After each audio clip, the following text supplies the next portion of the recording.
اور اس کا نقصان کیا ہوتا ہے؟ اس کا نقصان یہ ہوتا ہے کہ جو ٹریز ہیں، درخت، ان پر ایسڈ رین جب گرتی ہے، جیسے اگر پتوں پر یہ گر جائے تو وہ جل جاتے ہیں. شاید آپ کو پتہ ہے اگر اسکن کے پر ایسڈ گر جائے تو کیا ہوگا؟ وہ جل جاتے ہیں. جل جاتی ہے اسکن. اسی طریقے سے یہ جو پتے ہوتے ہیں یہ بھی دراصل جل جاتے ہیں، اس کے اوپر بہت سارے اسپاٹس آ جاتے ہیں. کہتے ہیں کہ اگر ہمارے پاس ایک بنیان ہو وائٹ کلر کا بنیان، اور جیسی بارش ہو اس کو لٹکا دیں، تو دراصل کہتے ہیں کہ پہلی بارش کے چند قطرے اس کے پر پڑیں گے تو اس کے پر اسپاٹ آ جائیں گے. پہلے ہی اس پہ یلو کلر کے اسپاٹس آئیں گے، کچھ دیر کے بعد اس میں سوراخ ہو جائیں گے. یہ کس وجہ سے ہوئے ہیں؟ ایسڈ رین کی وجہ سے. اور اس طریقے سے آپ کو پتہ ہے کہ یہ جو دراصل بارش کا پانی ہوتا ہے یہ انڈر گراؤنڈ واٹر جو ہوتے ہیں اس میں بھی جا کے جمع ہوتا ہے. اس طریقے سے یہ جو انڈر گراؤنڈ واٹر ہے یہ ہم کنویں کے ذریعے جب کنویں کھودے جاتے ہیں تو یہ پانی نکالا جاتا ہے. یا پلانٹس جو ہیں دیکھیں اسی پانی پہ گرو ہوتے ہیں. اس پانی پہ گرو ہونے کی وجہ سے ان میں ڈیمیجز کوز ہوتے ہیں. اور جیسے کہتے ہیں اس سے جو مختلف فروٹس اور ویجیٹیبلز بنتی ہیں اس میں بھی ایسیڈک ویلیو زیادہ ہوتی ہے. اور یہی ایسیڈک ویلیوز والے جب پلانٹس سے ہم فروٹس یا ویجیٹیبل کھاتے ہیں تو یہ سارے کیمیکل ہم تک پہنچ جاتے ہیں. صحیح یا نہیں؟ اس ایسڈ رین کو اگر یہ کسی بلڈنگ وغیرہ پہ گرے تو وہ بلڈنگیں تباہ ہو جاتی ہیں. جیسے کہتے ہیں کہ جو ہے پل بنایا جاتا ہے اور اس کی عمر نکالی جاتی ہے کہ پل 100 ایئرس تک رہے گا، تو دراصل وہ چند سال میں ہی گر جاتا ہے. کیوں؟ اس لیے کہ جب ایسڈ یہ جو تیزاب گرتا ہے، جیسے پلرز وغیرہ ہوتے ہیں، پلرز اس کے اندر جو ہم بیم استعمال کرتے ہیں یا اس طریقے سے ہم اس میں لوہا استعمال کرتے ہیں وہ دراصل خراب ہو جاتا ہے. اسی طریقے سے قائد اعظم کا جو مزار تھا جو بنایا گیا تھا تو وائٹ کلر کا تھا، اب وہ یلو ہو گیا ہے. کس وجہ سے؟ مائیوں کی وجہ سے پیلا نہیں ہوا، دراصل ایسڈ رینز کی وجہ سے پیلا ہو گیا. تاج محل جب بنا تھا تو بھی سفید سنگ مرمر کا تھا، اب وہ بھی پیلا ہٹ آ گئی ہے، اس کی وجہ بھی ایسڈ رینز ہیں. ہماری بک جو ہے اگر آپ کے پاس اس وقت موجود ہو، کیا آپ کے پاس اس وقت آپ کی بک موجود ہے تو اس میں اسٹیچو آف لبرٹی کی ایک تصویر بنائی ہے اور وہ ہے پیج 286 پہ. کون سے پیج پہ؟ 286 پہ. یہ دیکھیے یہ تصویر، اس میں کیا دکھایا گیا ہے؟ ایک جیسے یہی تصویر جو ہے ایک دفعہ تھیوری کے ایگزام میں آئی تھی، جب پوچھا گیا کہ اس میں اور اس میں کیا فرق ہے. ایک اسٹوڈنٹ نے بتایا کہ سر یہ قریب سے ہے یہ دور سے ہے. یہ قریب اور دور کی بات نہیں. اسٹیچو آف لبرٹی جو کہ دراصل امریکہ میں ہے، جو ان کی آزادی کا مجسمہ ہے، اگر اسے قریب سے دیکھیں تو ہمیں پتہ یہ چلے گا کہ اس میں سوراخ ہو گئے. کیا یہ آپ کو یہ سوراخ نظر آ رہے ہیں؟ یہ پہلے تھا، یہ آج کل ہے. یہ پہلے تھا، یہ آج کل ہے. تو آج کل یہ سوراخ کیا بتا رہے ہیں کہ دراصل یہ سوراخ کیوں ہو گئے ہیں اس کے اندر؟ ایسڈ رین کی وجہ سے. تو اس طریقے سے چیزیں جو ہیں وہ تباہی کا شکار ہو رہی ہیں. کس کی وجہ سے؟ ایسڈ رینز کی وجہ سے. اس طریقے سے پلانٹس کو نقصان پہنچ رہا ہے. یہاں پہ جو پانی میں رہنے والے آرگینزم ہیں، جیسے اگر آپ کو پتہ ہے یہی ایسڈ رین ہے وہ دریا میں بھی گرے گا، یہ سمندر میں بھی جائے گی بارش. تو سمندر میں جو رہنے والے اینیمل ہیں یا واٹر میں رہنے والے یا پونڈس میں رہنے والے وہ بھی تباہی کا شکار ہوں گے. کس کی وجہ سے؟ ایسڈ رین کی وجہ سے. ٹھیک یا نہیں؟ تو یہ دراصل کہتے ہیں کہ ایسڈ رین کے نقصانات کیا ہیں، یعنی ایفیکٹس کیا ہوں گے، اچھے ہوں گے یا برے ہوں گے. ظاہر باتیں برے ہی ہوں گے، اچھے تو نہیں ہوں گے. اور دراصل کہتے ہیں کہ اس کو یاد کرنا یہاں سے ضروری نہیں ہوتا، آپ اپنے اون ورڈز میں بھی لکھ سکتے ہیں. لیکن بہت سارے لوگ جو ہوتے ہیں اپنے اون ورڈ یوز ہی نہیں کرتے. اگر وہ یوز نہیں کریں گے تو کیا ہوگا؟ جیسے دیکھیں یہ جو ایسڈ کا اسپرے ہوتا ہے جب زمین پر آتا ہے اسی رین واٹر کا، تو ایسڈس کی وجہ سے جو رین ہوتی ہے اسے ہم ایسڈ رین کہتے ہیں. اس کا ایفیکٹ یہ ہوتا ہے، اس کے ہارمفل ایفیکٹس میں سب سے پہلے اس کا ہیلتھ ہیزرڈ ہے، یعنی صحت کے لیے یہ نقصان دہ ہیں. سلفیورک ایسڈ ہو، نائٹرک ایسڈ ہو، کاربونک ایسڈ ہو. اسی طریقے سے سوئل کی ایسیڈیٹی جو ہوتی ہے وہ انکریز ہو جاتی ہے، اس لیے کہ ایسڈ کا ریشیو زیادہ ہو جاتا ہے. سوئل کا پی ایچ چینج ہو جاتا ہے، پی ایچ کم ہوگا یا زیادہ ہوگا. اسی طریقے سے جو پانی ہوتا ہے اس کا پی ایچ بھی کم ہو جاتا ہے ایسیڈیٹی کی وجہ سے، چاہے وہ اسٹریمز یعنی ندیاں ہوں، یا اسی طریقے سے ایکویٹک جو بایوٹا ہے، یعنی جو آرگینزم پانی میں رہتے ہیں، چاہے وہ پلانٹس ہوں چاہے اینیمل ہوں، وہ اس سے نقصان اٹھاتے ہیں۔ اسی طریقے سے بلڈنگس کی جو کنسٹرکشن ہے وہ تباہ ہو رہی ہے، جو ہسٹوریکل مونیومنٹ ہے یا آرکیولوجیکل سائٹس ہیں جو پرانے ہیں، جیسے ٹام آف قائد اعظم یعنی قائد اعظم کا مزار، جیسے تاج محل، اس طریقے سے جیسے اسٹیچو آف لبرٹی، یہ آہستہ آہستہ تباہ ہو رہے ہیں۔ کروژن کیا ہوتا ہے؟ واٹ از کروژن؟ کروژن ہم کہتے ہیں، جیسے آپ کو پتہ ہے کہ لوہے کو جو زنگ لگ جاتا ہے اس کو رسٹ کہتے ہیں، لوہے کے علاوہ جتنے بھی میٹل ہیں ان کے زنگ کو ہم کروژن کہتے ہیں۔ تو آہستہ آہستہ جو میٹل ہیں وہ کروڈ ہو رہے ہیں، چاہے وہ کسی بلڈنگ کے ہیں، چاہے کسی اسٹرکچر کے ہیں، وہ سب کے سب تباہ ہو رہے ہیں، چاہے وہ برجز کے ہوں۔ اسی طریقے سے کینسر بھی، یہ جو ایسڈس ہیں یہ کینسر بھی کوز کرتے ہیں۔ کون سا کینسر؟ Stone cancer. اس سے اروژن ہو جاتا ہے، یعنی ان میں سوراخ ہو جاتے ہیں اور آہستہ آہستہ وہ ڈسٹروائے ہو جاتے ہیں۔ اس طریقے سے ہمارے لنگس جو ہیں ان کو بھی نقصان پہنچ رہا ہے، اس سے لنگس کینسر ہوتا ہے۔ ڈی فورسٹیشن کا مطلب ہوتا ہے، فورسٹ کا مطلب ہوتا ہے درخت لگانا، اور ڈی فورسٹیشن کا مطلب ہوتا ہے درخت کا تباہ ہو جانا۔ اس طریقے سے اس سے ڈی فورسٹیشن ہو رہی ہے، آہستہ آہستہ پودے تباہ ہو رہے ہیں۔ تو اس کا بچاؤ کا طریقہ کیا ہے؟ کہ ہم ان سے بچ سکتے ہیں یا نہیں بچ سکتے؟ اس کا طریقہ یہ نہیں ہے کہ جس طریقے سے کہ اسٹوڈنٹ نے بتایا ساری انڈسٹریز کو بند کر دیں، میں نے کہا بھی گاڑیوں کو بھی بند کر دیں، کہنے کہ ہاں گاڑیوں بھی بند کر دیں، میں نے کہا پھر انسان سانس بھی نہ لے، اس لیے کہ سانس کے ذریعے بھی کاربن ڈائی آکسائڈ ہو رہی ہے تو اس سے بھی ایسڈ رین ہو رہی ہے۔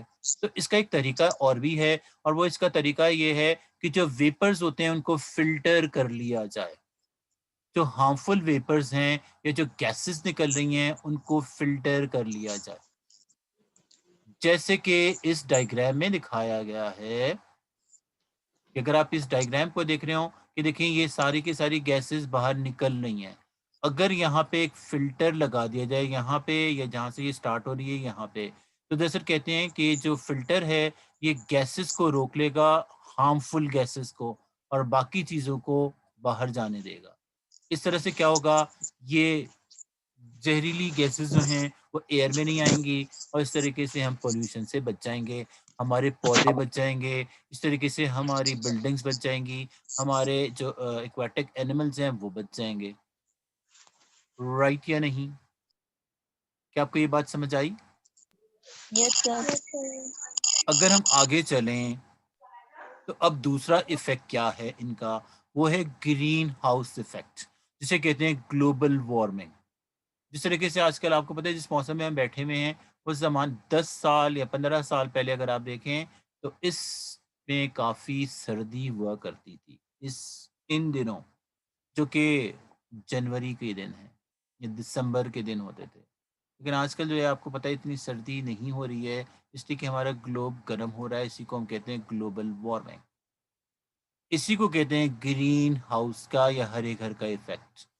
یہ دراصل ایئر پولوشن کی ایک قسم ہے، one of the type of air pollution, جو کاربن ڈائی آکسائڈ گیس کی وجہ سے ہو رہا ہے۔ کاربن ڈائی آکسائڈ گیس کہتے ہیں، کاربن ڈائی آکسائڈ جو ہوتی ہے وہ ہیوی گیس ہوتی ہے، ہیوی، اس لیے کہ اس کا مولیکولر فارمولا ویٹ 44 ہے۔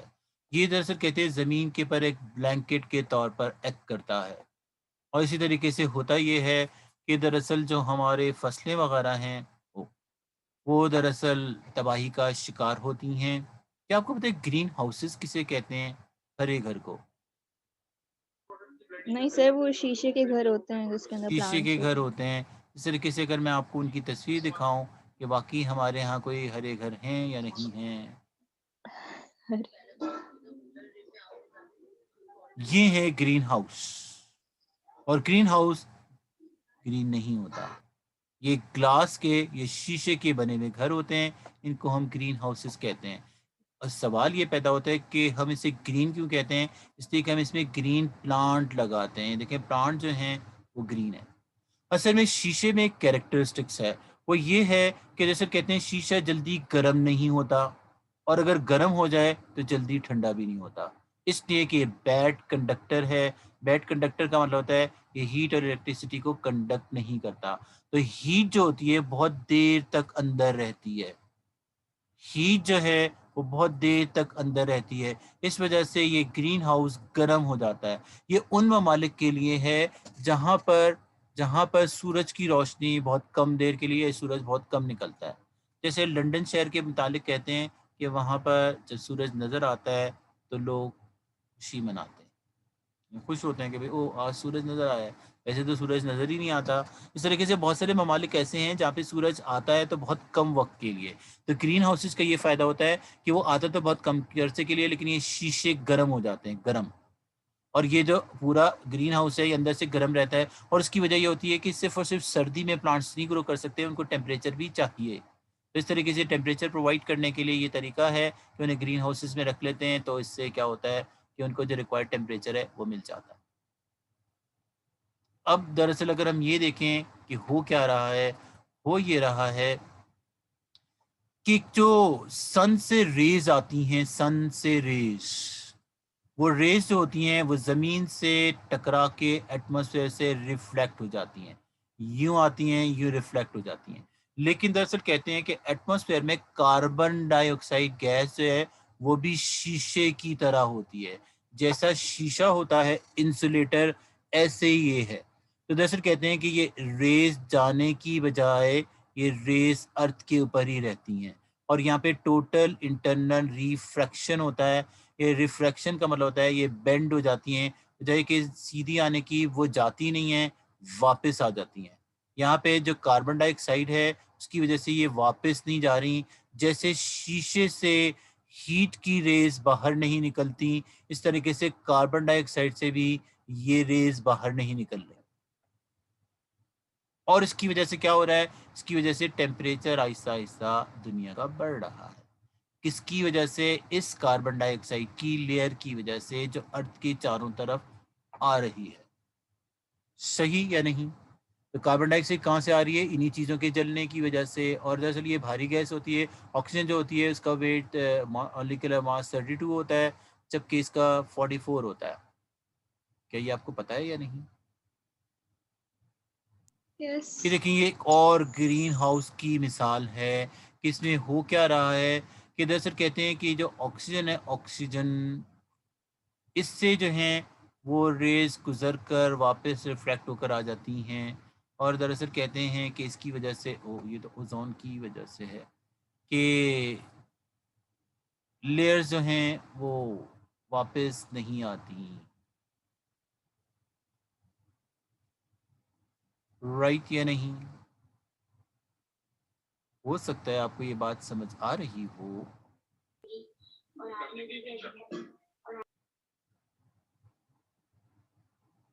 پڑھانے میں کیا جاتا ہے؟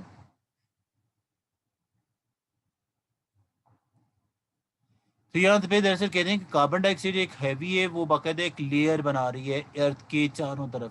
یہ اگر زمین ہے تو اس کی چاروں طرف یہ ایک لیئر بن گئی ہے, اور یہ ریز کو ریفلیکٹ ہونے نہیں دیتی.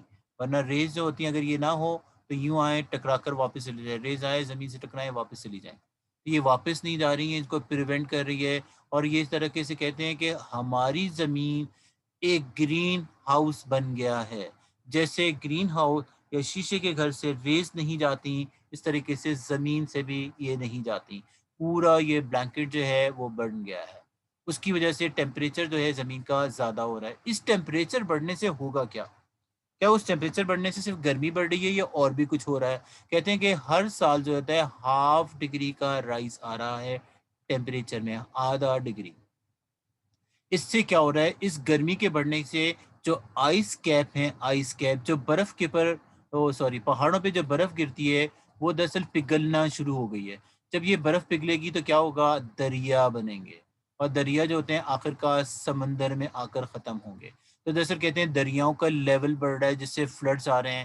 اس طریقے سے سمندر کا لیول بڑھ رہا ہے, اس سے سمندری طوفان آ رہے ہیں. اسی طریقے سے گلیشیئر پگھل رہے ہیں. اس میلٹنگ کی وجہ سے جو سنو ماؤنٹین کے اوپر ہوتی ہے, جب یہ میلٹنگ ہوتی ہے تو اس سے فلڈز آتے ہیں, مانسون ہوتا ہے. کون سا سون؟ مانسون. اسی طریقے سے سی کا لیول رائز ہوتا ہے، کوسٹ سنک ہوتا جا رہا ہے، یعنی اس سمندر میں ساحل ڈوبتا جا رہا ہے. اسی طریقے سے اس سے زبردست ہیں ہیوی رینز ہو رہی ہیں، سیریس ہریکین یعنی طوفان آ رہے ہیں، ٹورنیڈو جیسے طوفان. اسی طریقے سے کہتے ہیں اس سے ڈیزاسٹرس کنڈیشن جو ہو رہی ہے، ایگریکلچر کی جو فصل ہے وہ بھی تباہ ہو رہی ہے. اب کہتے ہیں یہ سب کچھ کس لیے ہو رہا ہے؟ یہ کاربن ڈائی آکسائڈ کی وجہ سے ہو رہا ہے. تو ہم کیا کریں؟ کیا سانس لینا چھوڑ دیں، یا فیول جلانا بند کر دیں، یا وہیکل چلانا بند کر دیں؟ کیا ایسا کریں؟ پلانٹس لگا دیں. پلانٹس لگا دیں. تو اس کے پلانٹس، یہ کہتے ہیں کاربن ڈائی آکسائڈ کا طریقہ یہ ہے کہ کاربن ڈائی آکسائڈ کو کم کیا جائے. کیسے؟ وہ طریقہ یہ کہ پلانٹس کہتے ہیں کہ یہ لنگس آف دا ارتھ ہیں. جس طریقے سے ہمارے سانس کے ذریعے کاربن ڈائی آکسائڈ باہر آ جاتی ہے، اس طریقے سے پلانٹ سے بھی یہ صاف ہو جاتی ہے. پلانٹ جو ہیں فوٹو سنتھسس میں کاربن ڈائی آکسائڈ کو استعمال کرتے ہیں. یہ پروسیس تو آپ کو پتہ ہی ہوگا کہ جب کاربن ڈائی آکسائڈ اور واٹر ملتا ہے تو پھر گلوکوز اور واٹر بنتا ہے، وہ گلوکوز اور آکسیجن گیس بنتی ہے. اسی طریقے سے کاربن ڈائی آکسائڈ جب پلانٹس یوز کر لیں گے فوٹوسنتھسس کے دوران تو یہ کم ہو جائے گی، اور ریز جو ہیں وہ ریڈیٹ ہو سکیں گی، یعنی واپس بیک اسپیس میں جا سکیں گی، اور اس طریقے سے ٹیمپریچر رائز ہونے سے بچ جائے گا. جو لاسٹ ایفیکٹ ہے، پہلا تو ہے دراصل کہتے ہیں ایئر پولوشن کا، وہ ہے اوزون. پہلا جو ہے وہ ہم نے پڑھا کہ ایسڈ رین ہو رہی ہے. دوسرا ہم نے پڑھا کہ اس سے گلوبل گرین ہاؤس وارمنگ ہو رہی ہے یا گرین ہاؤس ایفیکٹ ہو رہا ہے. یا لاسٹ طریقہ ہے کہ اوزون کم ہوتی جا رہی ہے. ڈپلیشن کا مطلب ہے ڈپلیٹ یعنی کم ہوتی جا رہی ہے اوزون. آپ کو پتہ ہے جو آکسیجن ہوتی ہے وہ O2 ہوتی ہے، اور جبکہ اوزون جو ہے وہ O3 ہے. O3 صحیح ہے یا نہیں؟ دراصل کہتے ہیں کہ اوزون اگر کلورین موجود ہو تو یہ O3 O2 میں چینج ہو جاتا ہے، O3 O2 میں چینج ہو جاتا ہے. اور جیسے کہتے ہیں کہ آہستہ آہستہ اوزون کیا کر رہی ہے؟ اوزون جو ہے وہ دراصل کہتے ہیں کہ ایک یوزفل لیئر ہوتی ہے جو دراصل ہارمفل ریز سے ہمیں بچاتی ہے. جیسے کہ دیکھیں، اگر میں آپ کو یہ تصویر دکھاؤں کہ یہ دیکھیں اوزون میں سوراخ ہوتا جا رہا ہے. جو لیئر ہے ایک حفاظتی لیئر ہے، اس میں سوراخ ہوتا جا رہا ہے. اور ہو کیا رہا ہے؟ وہ یہ رہا ہے کہ دیکھیں یہ 2014 میں یہ سوراخ اتنا تھا بڑا، 15 میں اور بڑا ہو گیا، 16 میں اور بڑا ہو گیا، 17 میں اور بڑا ہو گیا، 18 میں اور بڑا ہو گیا، 19 میں جو ہے یہ اتنا بڑا سوراخ ہو گیا. یہ دیکھیں یہاں پہ جو ہے صرف ٹپ کور کر رہا تھا، اب یہ نیچے کی بھی بہت سارے علاقے کور کر رہا ہے. اتنا بڑا سوراخ ہو گیا. یہ اوزون کیا، یہ اوزون میں سوراخ ہو رہا ہے. اوزون کیا ہے اور یہ کیا کرتی ہے؟ اگر دیکھیں اس میں اگر ہم اور ڈائیگرام ہے اوزون، یہ وہ ڈائیگرام ہے جو بتاتی ہے کہ جو ہماری ہارمفل ریز سورج سے آ رہی ہوتی ہیں یہ سولر ریڈیشنز کہلاتی ہیں. اوزون کی ہمارے سرفیس کے پر باقاعدہ پوری ایک لیئر ہے، یہ ان الٹرا وائلٹ ریز سے بچاتی ہے، اس لیے کہ اس کو یہ اندر نہیں انٹر ہونے دیتی. کون؟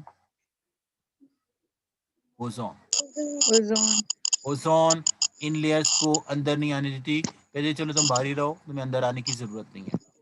لیکن دراصل کہتے ہیں کہ CFC جس سے بنتا ہے کلورو فلورو کاربن، یہ آہستہ آہستہ O3 کو O2 میں چینج کرتے جا رہے ہیں، جس کی وجہ سے کیا ہو رہا ہے؟ اوزون تباہ ہو رہی ہے. اوزون میں یہاں پہ جیسے یہ سوراخ ہیں، اوزون میں یہ سوراخ ہو گئے ہیں. یہ دیکھیں یہ اس ڈائیگرام میں، یہ دیکھیں یہ سوراخ دکھایا جا رہا ہے، یہ سوراخ ہو گئے ہیں. کس کی وجہ سے؟ Chloro fluoro carbon. یہ کلورو فلورو کاربن کیا ہیں، یہ کیا کرتے ہیں، اور اس سے کیا ہو رہا ہے؟ رائٹ یا نہیں؟ دیکھیں یہ ایک سوراخ یہ ہو گیا ہے، یہ سوراخ یہ ہو گیا ہے، یہ سوراخ یہ ہو گیا ہے. یہ کون سی لیئر ہے؟ یہ اس بلو لیئر میں ہو رہا ہے جس کا نام اوزون ہے. اوزون. صحیح؟ یس. اب اوزون کی وجہ سے ہو کیا رہا ہے؟ یہ دیکھیں جو ریز ہیں، جب یہاں پہ یہ سوراخ ہو گیا، یہ والا سوراخ، تو اس سے لیئرز اندر آ رہی ہیں. جہاں جہاں اوزون ہے وہاں سے تو یہ واپس، جہاں سے اوزون ہے یہاں سے تو یہ واپس آ رہی ہے. لیکن جہاں اوزون کی لیئر نہیں ہے وہاں سے یہ اندر آ رہی ہیں ہارمفل ریز.